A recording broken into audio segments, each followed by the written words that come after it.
राधे राधे दोस्तों जैसे कि डिस्क्रिप्शन टाइटल में आप देख रहे हैं कि एक दंपत्ति जो कि पाकिस्तान से हैं और उनके औलाद नहीं है, संतान नहीं है और वो श्री विग्रह की सेवा करते हैं। तो उनका पूछना है महाराज जी से कि संतान नहीं है तो कभी कभार हमारा जो चित्त है वो दुखी हो जाता है। अब इस परिप्रेक्ष्य में हमें ये समझना चाहिए कि जो भक्त होता है वो भगवान के हर विधान में खुश रहता है, चाहे आंसू मिले चाहे मोती मिले, दामन अपना हंसकर फैला। क्यों? क्योंकि देने वाले की तौहीन हो जाएगी, सिकवा अपनी जुबा से अगर हो गया। मतलब ये भगवान का अगर विधान है ना कि आपको पुत्र रत्न की प्राप्ति नहीं हो रही है, तो ये भगवान के विधान में हमें खुश होना चाहिए। अगर हम भगवान के इस विधान में दुखी होते हैं, देखो प्रयास करता आप रहिए, जो आपके भाग्य में होगा वो बिना मांगे भी मिल जाएगा, और भाग्य में नहीं होगा तो आप चाहे कितनी भी कोशिश करिए वो नहीं मिलने वाला।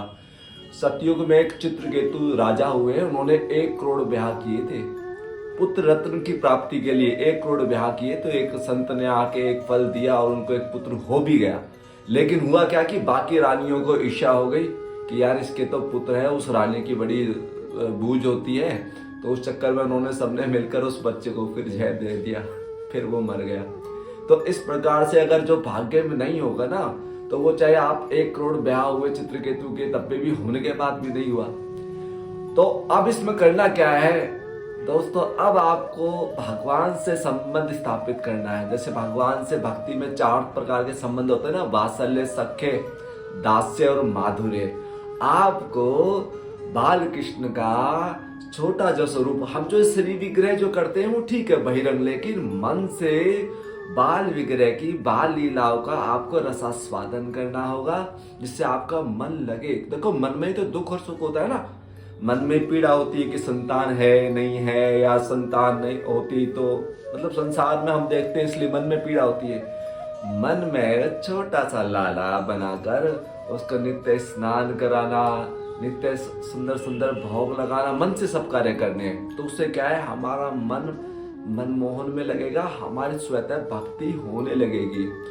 अब ये तो और बड़ी विशेष कृपा हुई ना। अगर मान लो पुत्र होगा तो फिर उसे पढ़ाओ लिखाओ, और हो सके कि उसका योग अच्छा ना हो, संस्कार अच्छे ना हो, फिर लड़ाई झगड़े हो, तो भगवान की विशेष कृपा की इसका चित्त संसार में ना लग के, और चूंकि उसको श्री विग्रह की सेवा मिली हुई है, ठीक है ना, तो ये भगवान की विशेष कृपा है। उनके ये पुण्य उदय है कि भगवान उनको संसार में नहीं अटकाना चाहते, क्योंकि हमारी ये सोच है कि संसार में सुख है, बच्चा हो जाए तो सुख है।